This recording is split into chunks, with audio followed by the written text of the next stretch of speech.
Hey, Trojan family, what's up? Welcome back to the USC LAFB show here on the LAFB network. I'm your host, Ryan Dyrud. Thank you, as always, for making this your go-to listen, hopefully, for USC football news. I was going to do this quick kind of DC defensive coordinator update, and then I was going to do individual videos on the candidates. But based on timing and some other stuff that's happening with USC, I don't know if that'll be the best time. I don't even know how to get them all out before different moves are being made. So I'm just going to get to a lot of information in this one video. I'll outline it at the top here so you can, pick and choose what you want to listen to and give you the meat in the beginning. And then we'll get into more detailed specifics about each candidate as we go. I just want to get you everything. But obviously USC had 2 re-signings today, so I want to talk about that later this evening and whatnot. So, let me start with this. I was told, take this for what you want, because we've been thinking this hiring has been happening. I thought it was going to happen on New Year's Day. So take this for a grain of salt, because it was very broad. But I was told by someone that I trust that this hire is going to happen sooner than later, meaning before the portal closes was the thought. That's really all I got. So I didn't get any details, so I'm not coming with like crazy great intel on that regard. But I was told that the belief is this hire will happen sooner rather than later, and potentially before the portal closes, which is Friday. It is now Tuesday, Tuesday evening as of this recording. And so you really have 3 days till the portal closes. And so that's all I was told. Take that for what you want. But what that tells me, if that is true, which, I tend to believe, if that is true, that tells me that at the very minimum, USC has whittled down their list and completed at least the first round of interviews with everyone they wanted. So they're not waiting. Again, this is just me reading between the lines now, but it tells me they're not waiting for any more coaches that are still in the NFL playoffs or a Miami or Indiana coach in the college football playoff. So they have now been able to conduct their search based on everyone available to them, and have either already had an interview or have kind of set up the second round of interviews, or have kind of made a short list and are going to make a decision here in the next few days. Take that for what you want. While this has been going on, it's been kind of like, all right, it seems like now they're just waiting till the portal closes, which they could still do, and wait and get this done like on Saturday. Just announce it the day after the portal closes on Saturday. But I think based on that statement that we should know by end of this week, whether it's right before the portal closes or right after, we should know. Anything more I learned, because like I said, very broad. I didn't get a lot of info. I'm just sharing it with you, what I heard. And so we should be coming to a close on this rather quickly. Finally, right? It's January 13th. 13 days after we thought it would already be done. But USC had their reasonings. They were in no rush. They knew what they were looking for. They had a list of people they wanted to talk to. They obviously had a clear plan of attack with the current roster, with the current coaching staff, and with the future roster in terms of who they wanted to get in the portal. And relaying a clear-cut plan to everyone involved, regardless that a DC figurehead was not in place. That, I think, needs to be encouraging if you're a fan. I think there's some panic out there why this is taking so long, yada, yada. We don't know. I don't know either. I'm not in those meetings, in those closed doors. But the fact that you've gained re-signings, the fact that you got basically everyone you wanted, so we think, in the portal, the fact that you got your first 2027 commitment in Aaron Washington, all while not having a DC, tells you there's a clear plan in place. They've foreshadowed that plan to the entire roster and the staff, so there is confidence in what is going to transpire here in the future. Next piece of business. I spoke just earlier, if you watched the video, I'll drop it down below, but USC targeting Nebraska special teams coordinator Mike Eckler. Talked all about it You can watch that video if you want all the details. That is seeming like it is picking up legs and could be a very true reality here very quickly.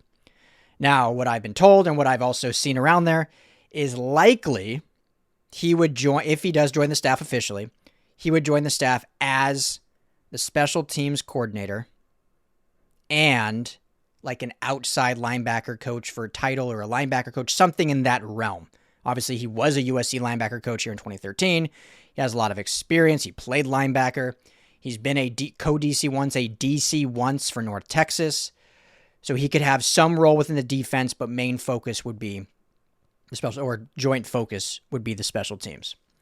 And so, well, real quick, I told you guys I was going to outline it just so you can plan out. So I'm going to talk briefly about that, what that means for Mike Ekeler.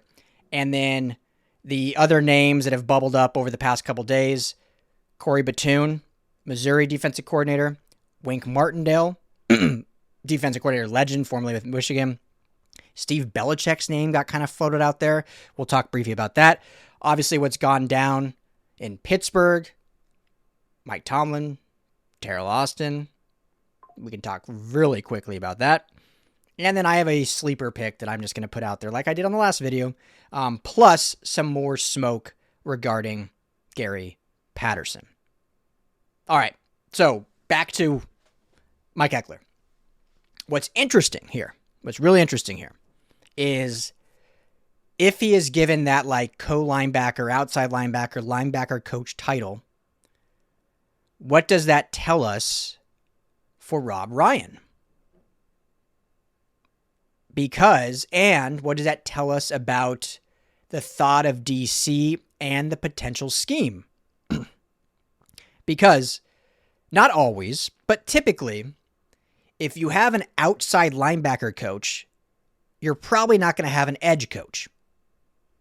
Because usually if you have two defensive line coaches, then you just have one linebacker coach, because really it's just interior linebackers, essentially. Obviously there's different formations and personnel groupings.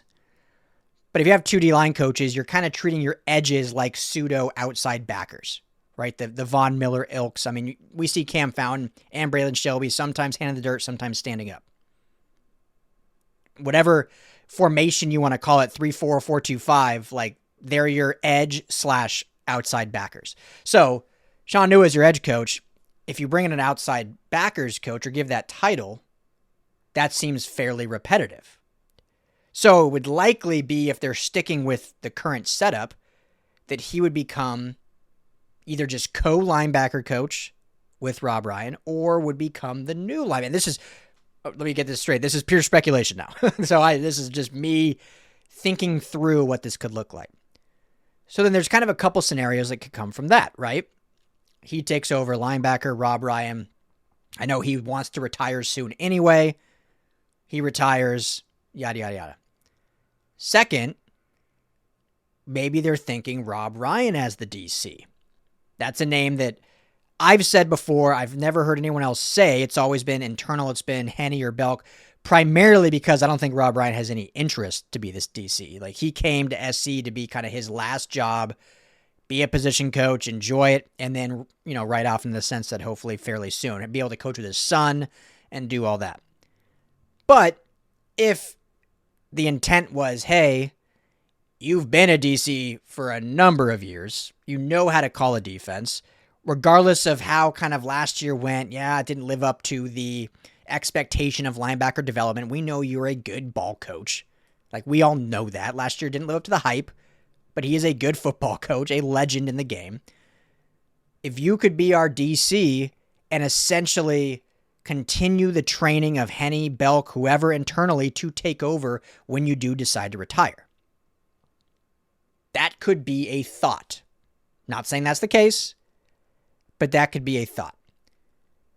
And it could also just be they're going to be co-linebacker coaches and you just have that extra coaching help. And obviously, Mike Ekeler, main priority would be the special teams to really get that ironed out. And then he could just assist with Rob Ryan in the linebacker room where needed. So just some food for thought. I don't know if many would like that as Rob Ryan as DC. I don't think it's a terrible thing.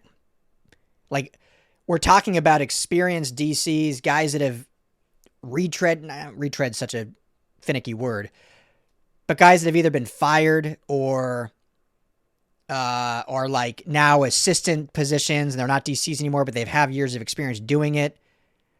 Like, why not look at Rob Ryan in that if he's interested at all?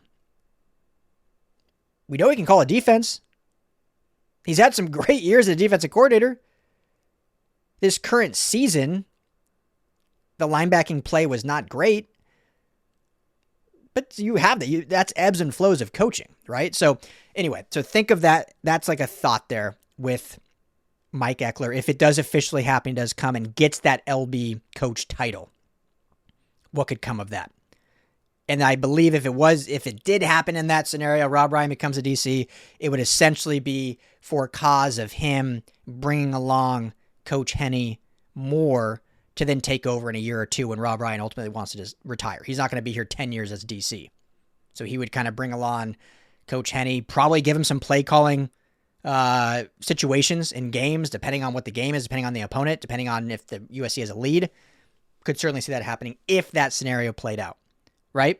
So, hey, what's going on, LAFB family? Before we get to the show, got to tell you about my friends over at Sleeper.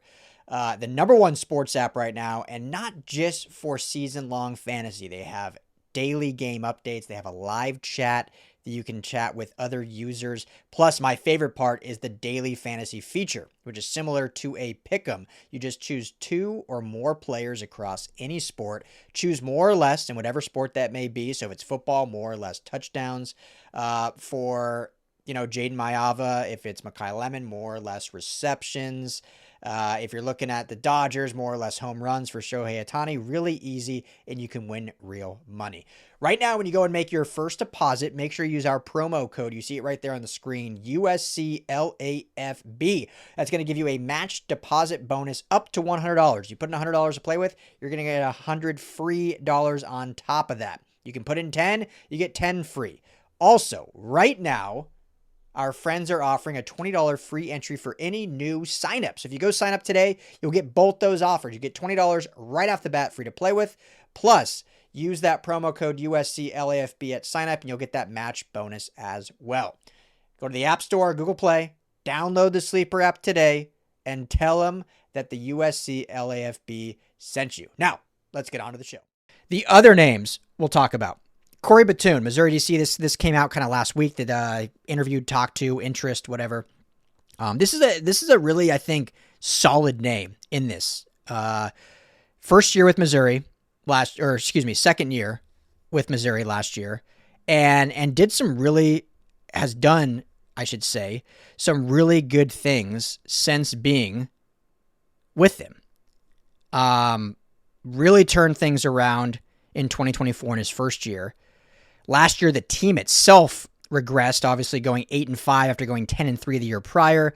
The defense statistically slightly regressed, not even much, but a lot of that, if any of you watched any Missouri football, which I didn't watch a lot of, but it was a pretty brutal offense. And, as we all know, football is a complementary sport. When you have a really bad offense that can't move the ball or turns it over in bad situations, like, you put your defense in tough spots. With that being said, they still finished last year 8th in total defense, allowing 277 yards per game. 11th in passing defense, 173.5 yards passing. 13th in rushing defense, 103.8 yards rushing per game. And 17th in points per game, allowing 18.9 points per game. For context, USC allowed 23 points per game.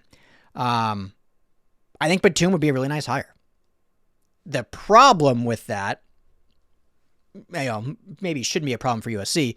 He just re-upped his contract for 2 years to 2027, so there would be a buyout involved. If USC really wanted him, they would have to pay his buyout and pay a lucrative contract to have him come over here. So now, because we don't know the numbers, but because we assume they got buyout money from Penn State for Dan Lin, they could turn and basically just, all right, we'll take the Dan Lin buyout, here you go. It's a wash, and now we start our contract from now. So I haven't heard a ton of smoke since hearing the Batoon's name come up, but I think he would be a nice hire. He runs a 4.25, so the fit would certainly make a ton of sense in what he does schematically. and there would be very little change in what he would want to come over and do. The big question, as always, does he want his own staff? Does he want to keep the staff here? Seeing as he is a sitting college defensive coordinator, someone like him, I would feel, would want to bring some of his own people or find other guys he knows in the industry. It'd be odd to see a sitting DC with a good job that just got a contract extension that would want to leave and go somewhere completely new with no one that he's been coaching with. Now, obviously, that just happened with Dan Lin. So, ironically, that just happened to USC, a guy leaving and really had no interest in bringing him with him. But that was also alma mater, different situation. Penn State came for him last year. We know that whole song and dance. So, Batoon, interesting name. I think it'd be a good fit. Obviously, has coached good defense in the SEC, which the SEC, to me, is not a defensive league anymore. I think the Big Ten is a better defensive league. So, the SEC actually, I think, has pretty good offenses. And so, he was able to put up those statistics against pretty solid offenses that more, in my opinion, replicate the old Pac-12 days. So this whole narrative that the SEC is this like defensive juggernaut, it's much more similar to the Pac-12 and the Big 12 than what it used to be. The Big 10 is the new defensive, slow play, less possessions type of conference. So he actually had a really good defense in an offensive power conference. Wink Martindale. This one, I feel like it doesn't excite people, but it does make a lot of sense. He's unemployed, so there's no buyout. He's a coaching legend, whatever you think of him. I mean, he is a defensive coaching legend. One of those guys similar to Rob Ryan, similar to a Wade Phillips. Kind of hard to peg truly how great they are just because they've been to so many places. Like they've never been somewhere for 5+ years. It's like they're there for 2 or 3 years and then they're on to the next. Sometimes that's out of their control, like their head coach gets fired, so then they don't get retained. But overall, I think he is a really good coach. Quickly, when you look at Michigan's stats last year, after all the turmoil at Michigan with Sharon Moore, after losing a lot of key players to the draft, they still had a fairly good defensive season last year. They finished 23rd in total yards, 323 yards per game, 53rd in passing, obviously not great. Worse than USC, actually. 211 yards passing per game. Did finish 19th in rushing, allowing 111 yards rushing per game. His defense, and here's kind of the interesting part. His defense is what the thought that Danton Lynn's defense would be. Now, I think to Danton Lynn's credit, maybe some would disagree, he kind of adapted a bit, specifically this year, based on personnel, based on the youth on the defensive side of the ball, because the Wink Martindale system from the Baltimore days that Mike McDonald came from, that Jesse Minter came from, that really Danton Lynn came from. Like Danton Lynn had other stops, but he adapted a lot of that kind of Baltimore defense in a way. Is a really aggressive defense. It's a blitz-heavy defense. You watch Wink Martindale in Michigan. You watch the Seattle Seahawks with Mike McDonald. You watch Jesse Minter when he was at Michigan, and now he's with the Chargers. He's probably going to be a head coach this cycle. It's a pretty damn aggressive defense. And USC this year became known as like the bend but don't break defense. Not a lot of blitzes, 4-man fronts.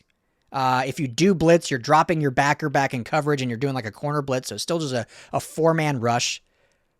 There was some ingenuity there in third downs with the different stunts and different blitz packages where they brought a backer, coming from different angles. And we saw some from whether it was, from the inside or from the outside backer.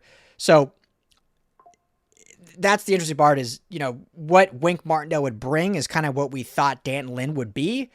And whether that was because of personnel issues, and that's why Danton Lynn made it more of a, hey, we're not going to get beat over the top, making it more of a bend but don't break kind of situation. That would be a conversation we have to sit down with him. But from schematically in the thought process, Wink Martindale would come in with what kind of the schematics thought were going to be. And a little bit more of what we saw kind of in the TCU game, at least in spurts with Coach Henne called the defense. So the other thing with Wink, obviously I've said this many times, you don't want to lose any of the staff members. I wasn't in the interview, so who knows what Wink's demands were. But when he was hired by Michigan, he really didn't bring any of his own people in. Remember, Michigan had Mike McDonald. He got hired by Seattle. They replaced him with Jesse Minter. Jesse Minter leaves with Jim Harbaugh to go to the Rams. And so they replaced him with Wink Martindale. They had a few other hires just because there was a big exodus to go with Harbaugh, but there were some guys retained. There were some new hires made by Sharon Moore and the AD. Wink Martindale didn't like go bring a bunch of guys from the NFL. I think he brought one former player he had with Baltimore to come be like an assistant. So it seems like he would be a guy that would come in and not need to, he's unemployed, doesn't need to go bring a bunch of guys. Maybe he would want a few, I don't know. But if the true cause is, hey, we want a DC and also a guy that's not going to, like, he's coming to the staff as is, it feels like Wink would fit that. Nobody does selling better than Shopify. Shopify is the home of the #1 checkout on the planet. And the not-so-secret with Shop Pay that boosts conversions up to 50%, meaning way less carts go abandoned and way more sales going through. So if you're into growing your business, your commerce platform better be ready to sell wherever your customers are scrolling or strolling. On the web, in your store, in their feed, and everywhere in between. Businesses that sell more, sell on Shopify. Upgrade your business and get the same checkout that Skims uses. Sign up for your $1 per month trial period for 3 months at shopify.com/Westwood1, all lowercase. Go to shopify.com/Westwood1 to upgrade your selling today. Shopify.com/Westwood1.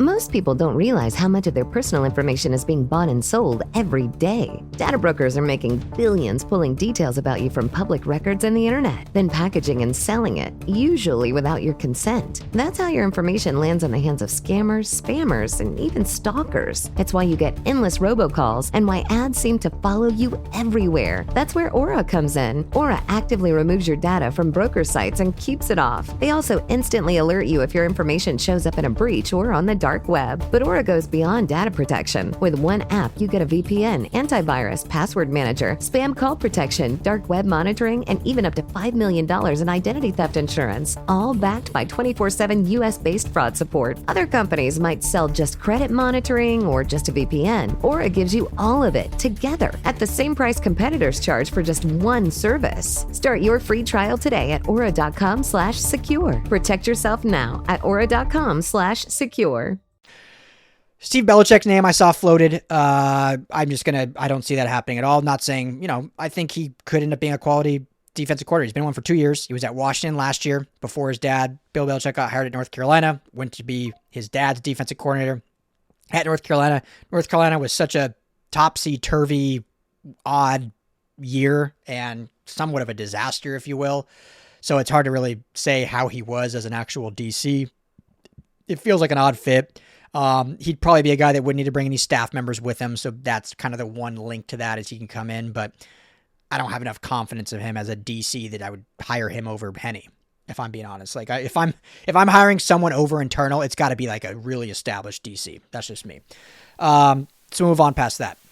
All right. So moving on to now resigned or stepping aside legendary Pittsburgh Steelers head coach, Mike Tomlin. I put out a tweet for fun, like, oh, maybe USC waiting this long and they're going to get the home run of the cycle.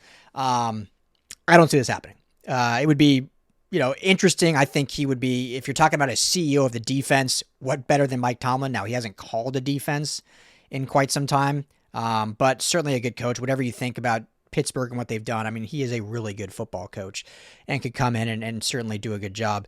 But two factors here. I have no idea if he has any interest in going back to college. To me, either he's going to get another head coaching opportunity. I mean, there's 9 NFL openings. Like, if he wants to be a head coach in the NFL, he will probably get an opportunity or at least some interviews.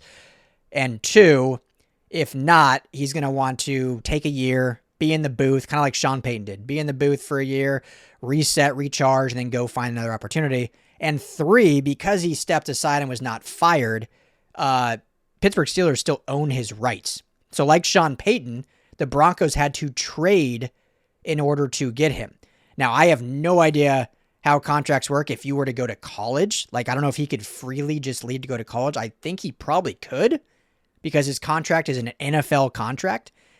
So I believe he would be able to come, but I have no idea what kind of language is in that, who knows? I know he can't go to another NFL team without being traded, but because it'd be like going, leaving your job in whatever you do at some contracted place and then totally changing industries, I'm sure you'd be able to do that. They don't like own you as a human being. So he probably could. I just don't know if that would cause a snag or anything, but I think he could. But to me, likely he is going to I think he's probably going to take a year, get in the booth, make some easy money. They make so much in the booth, those coaches that retire. Take a year and then kind of reassess. But hey, we'll see. Like I said, I think this is going to happen soon.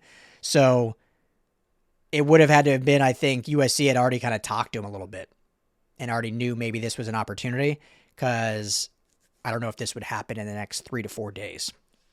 So his DC, Terrell Austin, obviously most likely going to be a free agent when they bring in their new coach.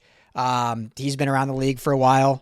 But that's another one I don't really see as a true fit or happening, but another name to throw out there for you. Finally, the final name I'll give you, and we'll wrap this up. And this is just my kind of pipe dream scenario. No intel, no sources, just me in my own head, sitting here in my room, talking to you guys all these hours of the day and just stuff that crops up. But Minnesota Vikings defensive coordinator Brian Flores is not currently under contract for next season, has not been re-signed. There's a report today that Washington requested to interview him for their DC position. Now, Flores, if he has not already, I can't remember, but he will likely get a couple head coaching interviews, right? Coming from New England, he was a head coach with Miami for a couple years and then ended up back in the DC. There was some legal stuff that he's brought up with, interview process and all that. But he's a very good coach, highly respected, and one that will probably get some head coaching interviews. But if he doesn't land one, which again, why this probably won't happen, because if this USC hire is going to happen in the next 3 to 4 days, he's probably going to want to wait out and see if he has a true head coaching opportunity in the NFL. But the fact that there is a team reaching out just for the defensive coordinator position, if there is any interest in a Brian Flores of going to the collegiate level, because if he wants to get back to the head coach, sometimes it's like you take not a step back necessarily as a defensive coordinator right now, but hey, go do it at another place and show truly how elite you are, right? Like you were a DC with New England, DC with other teams in the NFL. Now go do it in college and bring USC back to relevance and defense. And then it's like, okay, let's make this guy a head coach for real. Not likely, but I'm just throwing it out there. I mean, if you want an aggressive defense, look no further than Brian Flores. The dude does 6-man front sometimes. Sometimes runs the old bear 4-6 defense. Really brings the house. Blitzes more than any other defensive coordinator. So if you want true aggression, Brian Flores fits that bill. So I just want to throw it out there. For some reason, I've had an inkling about him. I talked to someone who covers Minnesota this morning. What are the chances he's not retained? And he said 50-50. It's a 50. They want him back, but it's a 50-50 shot. He may not be in Minnesota next year. Why not USC? Why not? Throw it out there. Why not? So, yeah, there you go. So that is the latest with the DC search. Based on what I've heard, we should have a hire this week. Take it for a grain of salt, but seemingly should be hopefully soon. So thank you all for riding with me. Sorry, I know there was a lot of information. Try to do it quickly. Always go a little longer than expected, but tried to get through a lot of stuff there. So let me know what you think. Drop your comments below. Out of any of these guys listed, who is your lead guy out of these? And I'll say this too, lastly, I did a whole video about Gary Patterson. It really feels like he is a true viable candidate also. Again, with him, it really seems like it's going to come down to same with staffing. How much he can just come in and be the DC with the current staff in place. So, there's real smoke there, real possibility. Some people hate it. Some people like it. I'm one of the ones I'd be okay with it as long as your staff is in place. And then we'll see. I think Henny is still a really real possibility also. So you got the guys I just listed. I'm trying to think if there's anyone else I've talked about in recent, Jim Leonard we've talked about, still an option. I haven't heard if he's been interviewed or not. I really think he's going to want to stay an NFL guy now that he's in the NFL, and obviously that Cowboys position is going to be going for him, and likely he might be able to just be promoted with the Broncos if Vance Joseph gets a job. So really, I think of all the ones we've talked about in the past, everyone we talked about today, plus Gary Patterson and Coach Henne, is kind of your list, in my opinion. Seemingly with USC, there'll be like a random flyer that no one knows about, that they've done a really good job hiding. We'll see if that happens. That was kind of like with Rob Ryan last year. Like, no one saw the Rob Ryan as the linebacker coach hire coming. Will that happen again? We hopefully will know very, very soon. Thank you, family. Make sure to hit that like and subscribe button. Appreciate you. And as always, fight on.